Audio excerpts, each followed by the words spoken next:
street friends, we have another video. We are going to do some pointillism. So let's get started.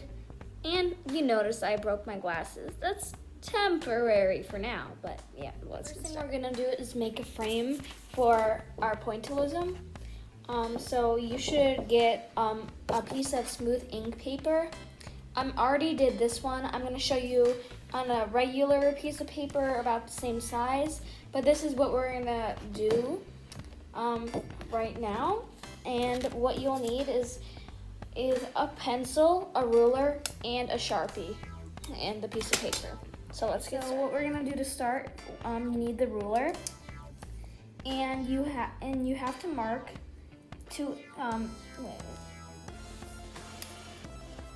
You have to mark 2 inches right there. And you always want to do that one more time.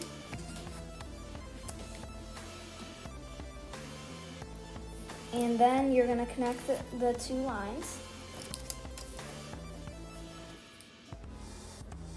as best as you can. I had to do this a bunch of times to start. And then you want to do it as straight as you can. I'm not doing it perfect because I already have my final. And there. I'm going to fix that later. And then you want to do the same thing here.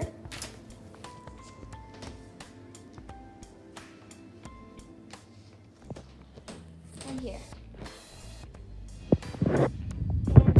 How it is at the end. Basically, you have to do the 2 inches on every side. Okay, so I did the 2 inches on all sides, and now all the excess, you just want to erase that, so you have a nice rectangle.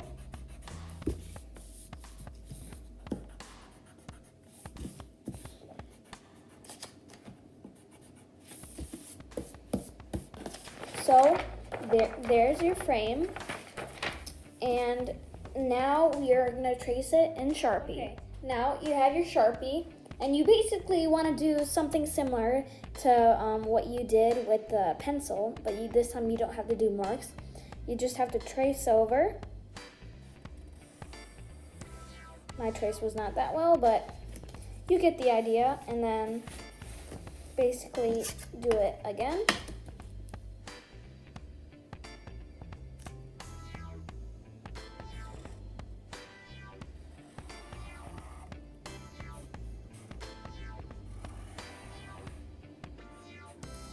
Like that, and then you just do all the sides tracing it.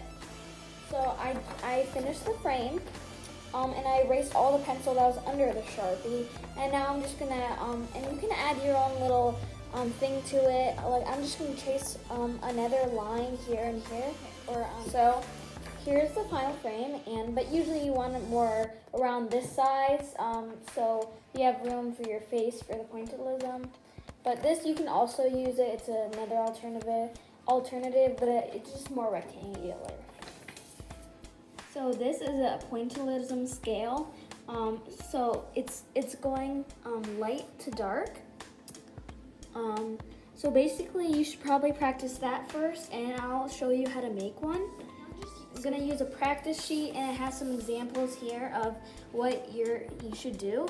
And then I'm just gonna use this one. I'm using a skinny Sharpie for this. You can use pencil. That's what I did on my first one. So basically, this is how you do it. You do not want to jab it a million times, like that. And to make it darker, you can't do darker and lighter dots. It's how far away the dots are from each other. So the more far away they are from each other, the lighter it's gonna look. Like in this example over here, how the farther away the dots are, the lighter it's gonna look. So that is that. So I just labeled them light, medium, and medium dark, and dark. So let's get started. And the way pointillism is, it's using a technique called stippling. And it's basically made up of using tiny little dots, just like that. So you want to do it farther apart from each other to make it that light feel.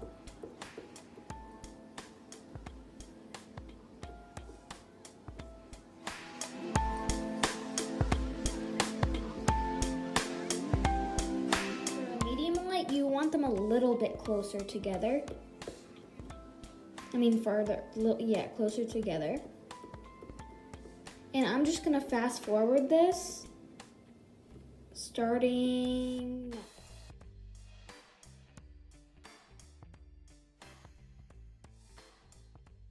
Okay, so I'm gonna fast forward the rest, and I'll explain later how the differences between all of them.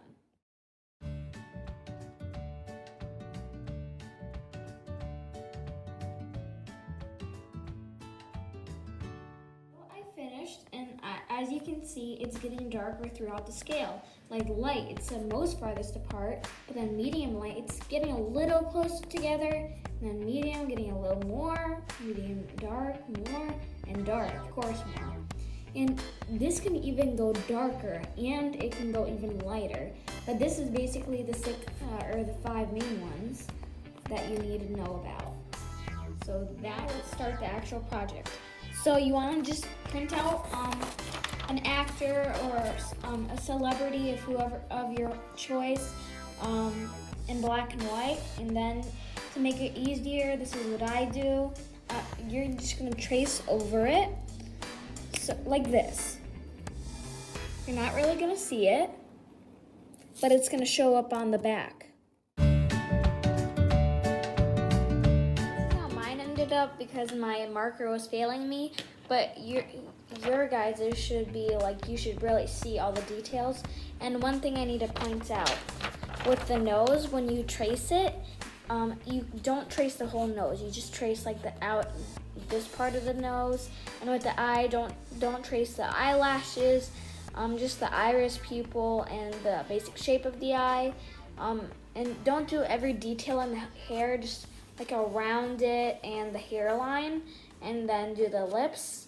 So that's. Thank you, my Maple Street friends. Part 2 will hopefully be coming, so stay tuned.